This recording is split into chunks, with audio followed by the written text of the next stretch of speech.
এ যুবকেরা, এ রাসূলুল্লাহ দিওয়ানারা, আল্লাহ নবী নবী দয়া নবী নবী আমার রাসূলুল্লাহ কাছে একদিন একটা ইহুদি আসলেন।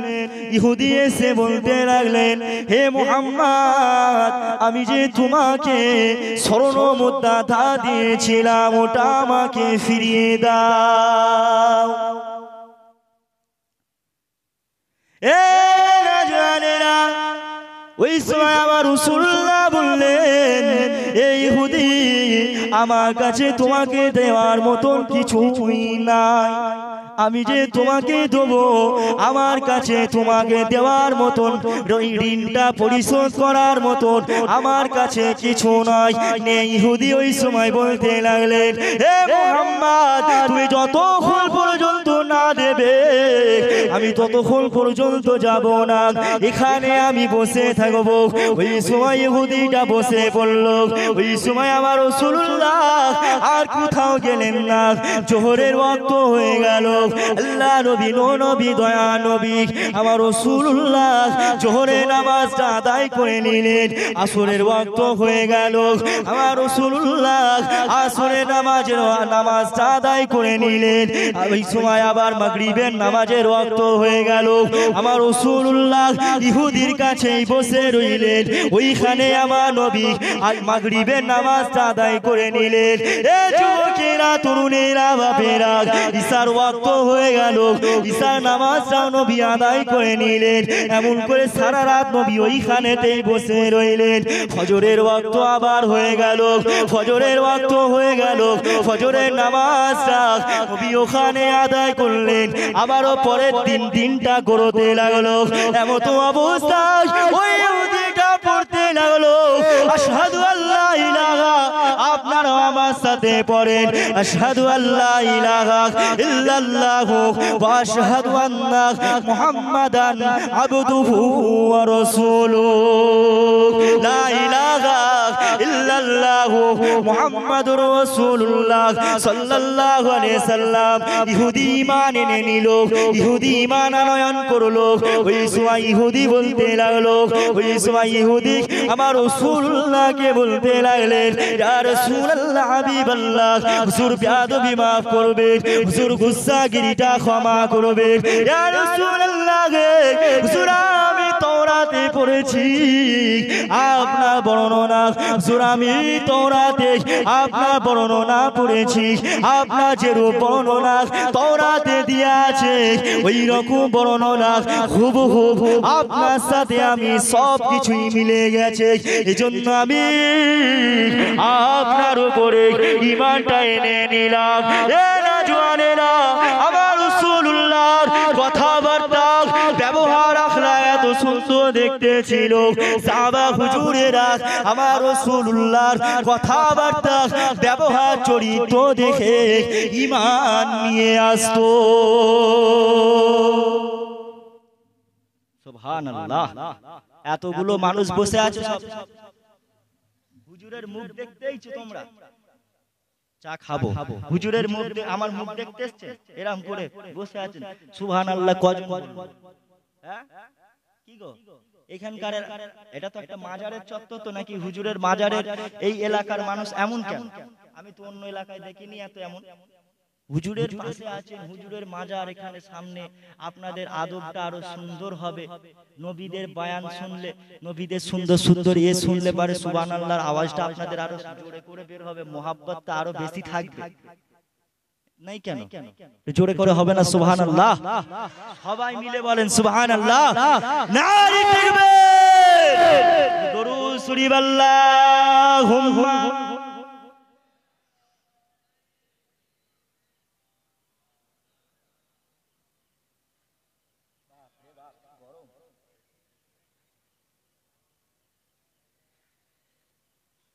লা ইলাহা ইল্লাল্লাহ, জিকির করেন।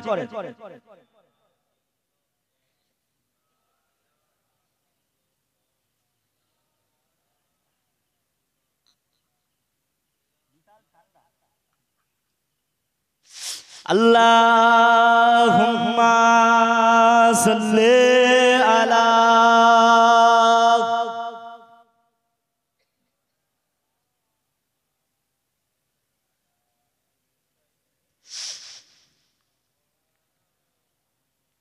আসলে ব্যাপারটা কি হয়েছে জানেন, আমাদের ঈমানটা না বহুত কমজোরি হয়ে গেছে, যে কারণে নবীজিদের বয়ান শুনলেও ভালো লাগে না, কোরআন হাদিসের কথা শুনলেও ভালো লাগে না, এতটা ঈমান কমজোর হয়ে গেছে। কথা বুঝতে পারছেন না? মানে নামাজ না পড়ে পড়ে আমাদের অন্তরটা এত, কল্পটা এত কালো হয়ে গেছে, অন্তরটা এতটাই অপরিষ্কার, এতটাই খারাপ হয়ে গেছে যে ইবাদত করতে মজা লাগে না। ওয়াজ শুনে শুনে আমরা এতটাই মানে এমন হয়ে গেছি যে ওয়াজ আর এখন আর ওয়াজ ভালোই লাগে। আপনারা ওয়াজ শুনবেন? কারা কারা শুনবেন একটু হাত তোলেন তো দেখি। ওয়াজ কারা কারা বলছেন এখনো চলবে? যদি বলেন শেষ করে দেবো তো দোয়া করে দেবো, তারপর ঘর যাবে। আমার কোনো নেই, পয়সা দেবে আমি গল্পে পালাবো বাবা।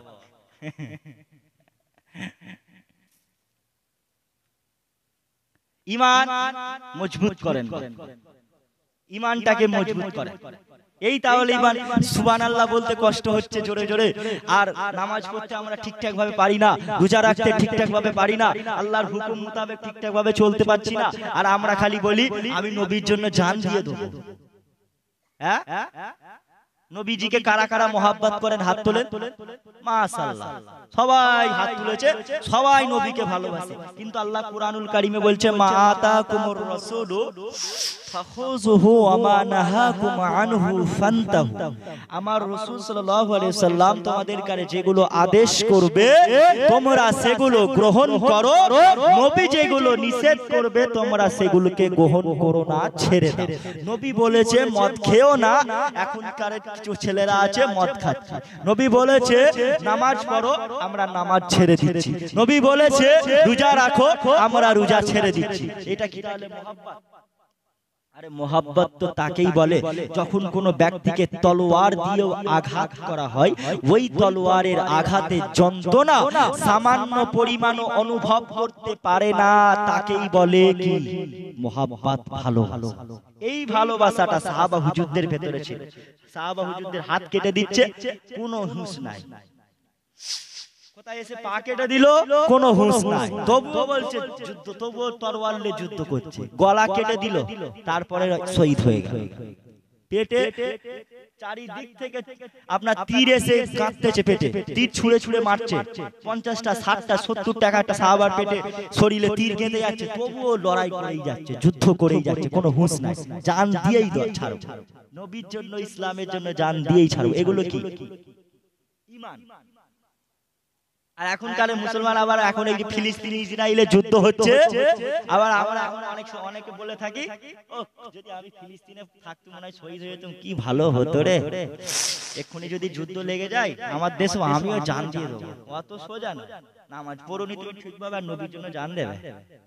এখনই কেউ যদি কোনো হিন্দুর মানুষ, হিন্দু লোক এসে যদি বলে আমাদেরকে বলো তো দেখি, তরবারটা নিয়ে যদি আমার গলায় ধরে বলে জয় শ্রীরাম বল, নাহলে তোকে মেরে ফেলবো, গলা কেটে দেবো এক্ষুনি। আমাদের ঈমান এমনই বলে ফেলবো। যদি বলে ধর্ম ছেড়ে দে, তাই ছেড়ে দেবো বাবা। এখনকার মানুষের ঈমান এমন।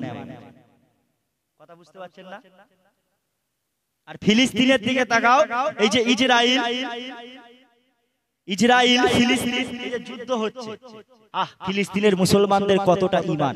সেই সালাউদ্দিন আইয়ুবী, সেই লাশ মসজিদে আকসা বিজয় হয়েছিল সালাউদ্দিন আইয়ুবী, উনি এসে তারপরে এই প্রথম আবার ফিলিস্তিনের মুসলমানেরা নিজেদের ঈমানটাকে দেখিয়ে দিল, আমরাও মসজিদ আকসা দখল করব, আমাদের মসজিদ আকসা আমরা ফিরিয়েই ছাড়ব। কিন্তু কি হচ্ছে, আর সবচেয়ে বড় দুঃখ লাগে, সব থেকে বড় কষ্ট লাগে, আজকে সমাজের কিছু কিছু গদি মিডিয়া আছে যারা সর্বসময় মিডিয়ার মাধ্যমে প্রচার করছে, খালি বলছে ওই যে ইসরায়েল আপনার ফিলিস্তিনের হামাস বাহিনী ওরা জঙ্গি, হামাস জঙ্গি, হামাস জঙ্গি, জঙ্গি করতেছে। নাউজুবিল্লাহ। আর ইসরায়েলের যারা ইহুদি তাদেরকে বলছে ওরা ভালো, ওরা দেশপ্রেমিক।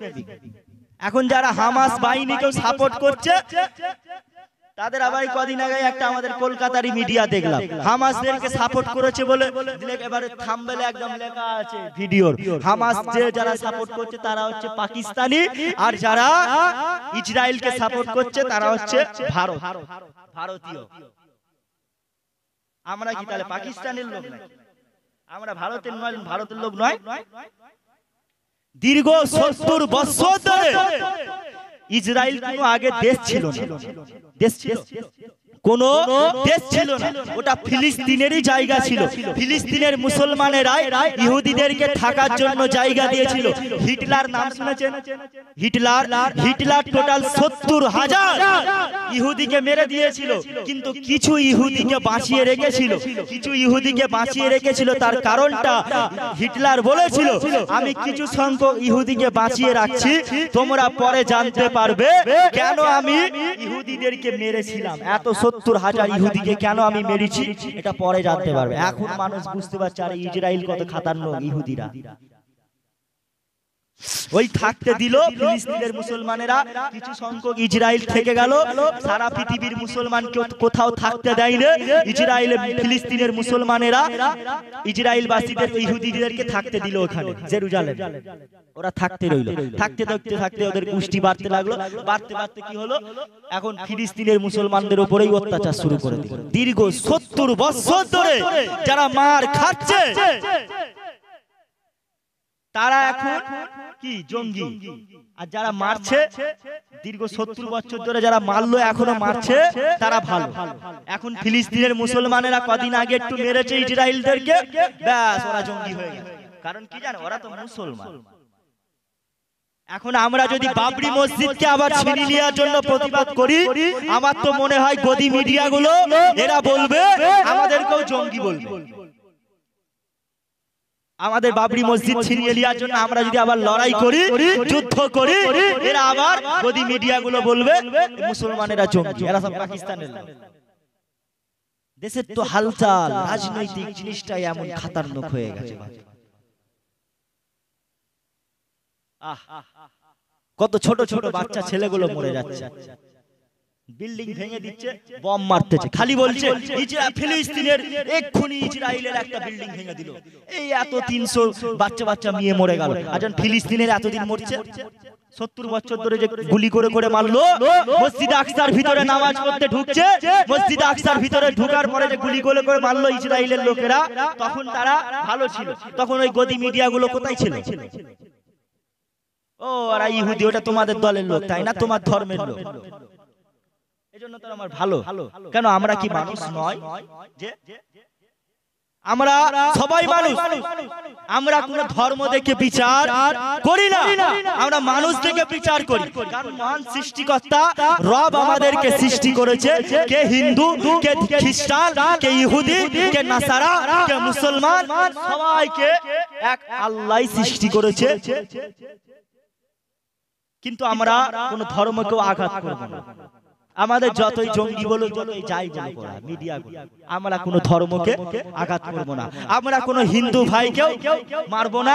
কোন হিন্দু ভাই মন্দিরে পুজো করতে যাবে, সেটা আমরা বাধা দেবো না।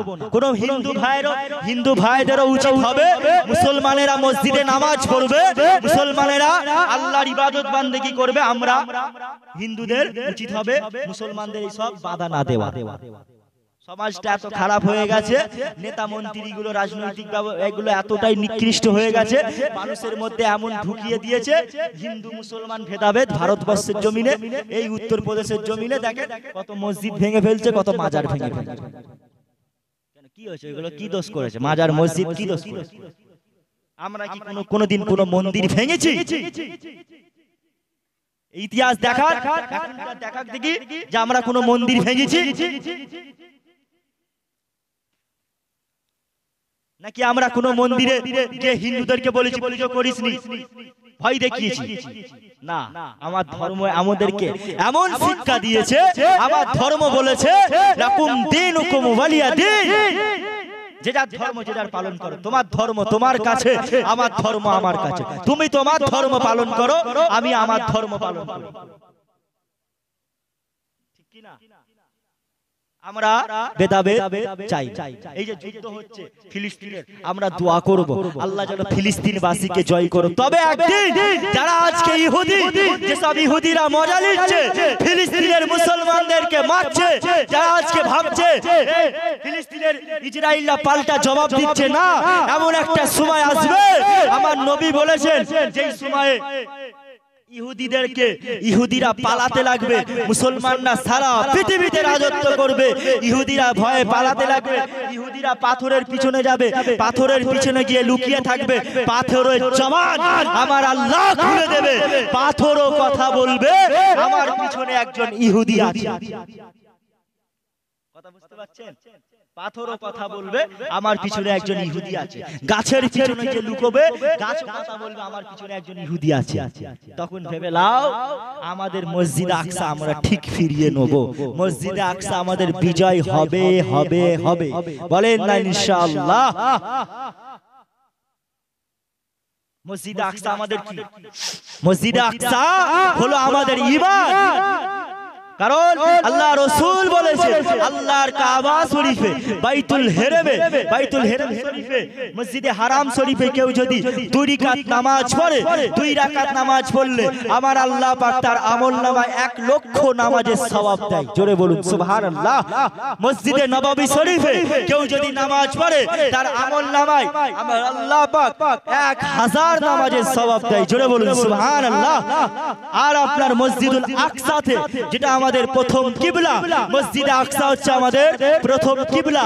এই মসজিদে আকসায় নামাজ পড়লে, 2 রাকাত নামাজ পড়লে আমার আল্লাহ পাক 50,000 নামাজের 50,000 রাকাতের সওয়াব দেয়। জোরে বলুন সুবহানাল্লাহ। এই 3টে মসজিদ সবচেয়ে শ্রেষ্ঠ মসজিদ পৃথিবীর মধ্যে।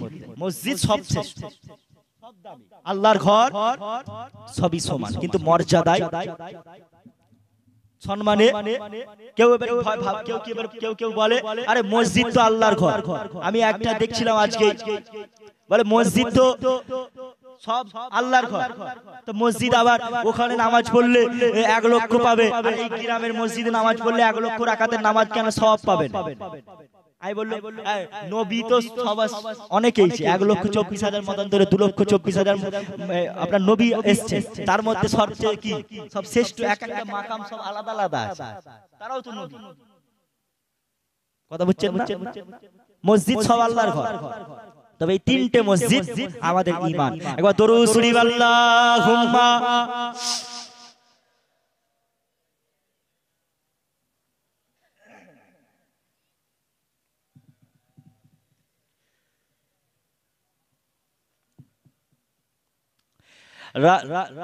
আল্লাহুম্মা সাল্লি আলা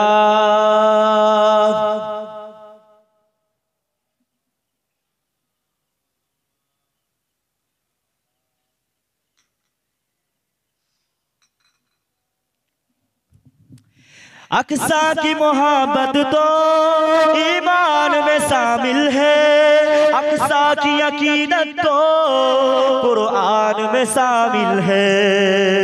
जोड़े होवे ना, अक्सा की मोहब्बत तो ईमान में शामिल है, अक्सा की यकीनत तो कुरान में शामिल है। हाँ जाई मेरे आका के फरमान में शामिल है, हर मोमिन के दिल में और जान में शामिल है। अक्सा की मोहब्बत तो ईमान में शामिल है, अक्सा की अकीदत तो कुरान में शामिल है। अक्सा की मोहब्बत तो ईमान में शामिल है, अक्सा की अकीदत तो कुरान में शामिल है। हाजाइर मेरे आका के फरमान में शामिल है, हर मोमिन के दिल में और जान में शामिल है। अब जल्द न इस्राइल के सहबात आएगी, इंशाअल्लाह ये जुल्म के सब काट जाएगी। बोले ना इंशाअल्लाह।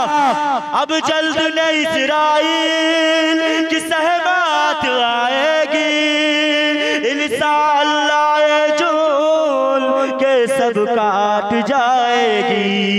के फिलिस्तीनी कौम आजादी भी मनाएंगी, ये बात आजादी के तूफान में शामिल है। अक्सा की मोहब्बत तो ईमान में शामिल है, अक्सा की अकीदत तो कुरान में शामिल है। जिसकी धरती पर सब नबियों ने इबादत की, जिसमें मेराज की सब आका ने इमामत की। जोड़े होबे ना আল্লাহ নবী মসজিদে আকসা শরীফে নামাজ, মসজিদে আকসাতে নামাজ আদায় করেছিলেন। সমস্ত নবীরা আমার নবীর পিছনে নামাজ আদায় করেছিলেন। জোরে বলুন সুবহানাল্লাহ। আর আমার নবী মসজিদে আকসাতে কি इमामती করেছিলেন। তাই কবি বলছেন जिसकी धरती पर सब नबियों ने इबादत की, जिसमें मेराज की सब आका ने इमामत की। सुहागा ने लहू से ओस अक्सा की हिफाजत की, वहाँ सजदा करना मेरे अरमान में शामिल है। अक्सा की मोहब्बत तो ईमान में शामिल है, अक्सा की अकीदत तो कुरान में शामिल है। जुल्म का रजीहा हम लोग यहाँ गम है, अपनी अपनी मस्ती में अहले जहाँ गम है। जुल्म का रजवा हम लोग यहाँ गम है, अपनी अपनी मस्ती में अहले जहाँ गम है। जो आलम मनसफ है उस वक्त कहाँ गम है, दस्ते कातिल किस किस ईमान में शामिल है। अक्सा की मोहब्बत तो ईमान में शामिल है, अक्सा की अकीदत तो कुरान में शामिल है।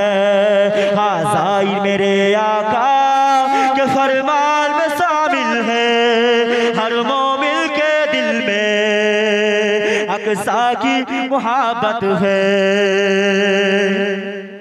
আছে তো মোহাব্বত, মসজিদ আকসার মোহাব্বত আছে তো, থাকবে তো ইনশাআল্লাহ, কিয়ামত পর্যন্ত থাকবে তো নাকি?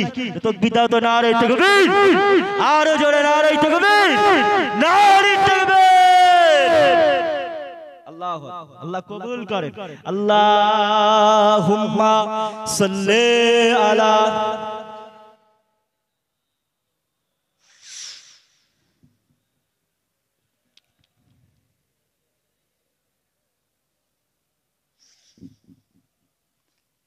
তো যে কথা বলছিলাম বাপ, আল্লাহ রাসূল সাল্লাল্লাহু আলাইহি সাল্লামকে ভালোবাসে, নবীকে মুহাব্বত করে, নিজের জান থেকে প্রিয়ার করে। শুধু মুখে বললে হবে না আমি নবীকে ভালোবাসি, এটা মুখে বললে হবে না, কাজে দেখাতে হবে।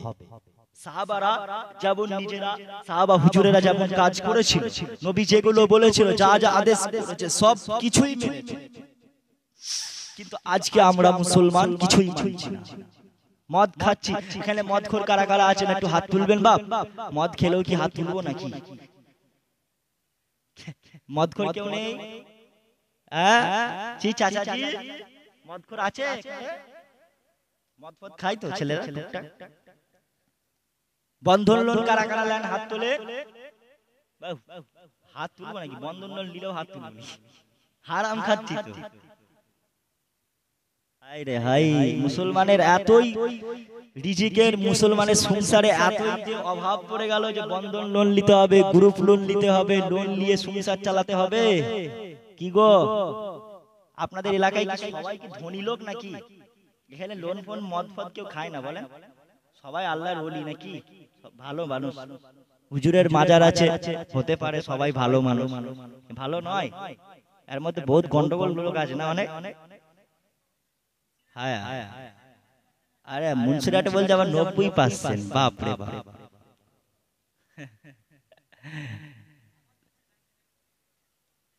মুসলমানের অবস্থা কেমন? মদ খেতে মানা করেছে, মদ খাচ্ছে। জুয়া খেলতে মানা করেছে নবী, জুয়া খেলছে। সিগারেট খেতে নবী মানা করেছে, সিগারেট খাচ্ছে। আবার টুপি মাথায় দিয়ে, টুপি মাথায় দিয়ে সিগারেট খাচ্ছে, সওয়াব পাবে জানো? বলে টুপিরও সওয়াব লো আর সিগারেটও খাচ্ছি এরও সওয়াব লো, দুটো সওয়াব একসাথে লো। নাকি? আর মেয়েগুলো তো বলতে হবে না, বাপরে বাপ এত বেপরদা হয়ে গেছে মহিলারা, কি সুন্দর লাগতেছে, আটা ময়দা মেখে একদম হেভি লাগতেছে। মাথায় কাপড় দিল না, কন্ট্রোলের আটা মেখে কি ময়দা ফয়দা মেখে একদম ঠোঁটে লাল রক্ত মেখে চোখে আইলাবু ফাইলাবু দিয়ে একদম কি দারুণ সেজে গুজে বাইরে বেরোচ্ছে, হ্যাপি লাগছে, যেন জান্নাতের ভুর যাচ্ছে। আর ছেলেগুলো দেখবে এরম এরম করে দেখবে, এখনকার ছেলেরা জানেন মেয়ে দেখলেই হয় খালি একদম হা করে দেখতে। আচ্ছা বলেন, এই যে মেয়েটা যে সুন্দর করে সাজুগুজু সাজগোজ করতে আল্লাহ নবী মানা করেন, সাজো কোনো অসুবিধা নাই, যত ইচ্ছা বাবা সাজো, কিন্তু পর্দা তো করতে হবে। মুখে নাকাব ফাকাব পরে নে, একটা জায়গা ভালো সুন্দর জামা পরে নিল, নিয়ে বেরিয়ে পড়লো, মাথায় কাপড় দেয় না, ড্যাং ড্যাং করে বেরোচ্ছে যাচ্ছে, ফোনে হাতে একটা বড় ফোন নিয়ে নিল, হ্যাপি লাগছে, জান্নাতের হুর যাচ্ছে যাচ্ছে। আর ছেলেগুলো এরকম করে দেখবে। আবার নবী বলেছে, আমার রাসূল বলেছে, মহিলাদের দিকে একবার চোখ পড়ে গেলে দ্বিতীয়বার আর তাকানো যাবে। এখনকার ছেলেরা এমন ছেলে হয়ে গেছে, ইয়ং ছেলেগুলো বলে নবী তো বলেছে একবার তাকালে আর দ্বিতীয়বার তাকা যাবে, তো একবারই তাকাবো আর পিছন দিকে ঘুরে তাকাবো না, মেয়েটার দিকেই চেয়ে থাকবো, শহীদ হয়ে যাবো তো তবু চোখটা অন্যদিকে তাকাবো না।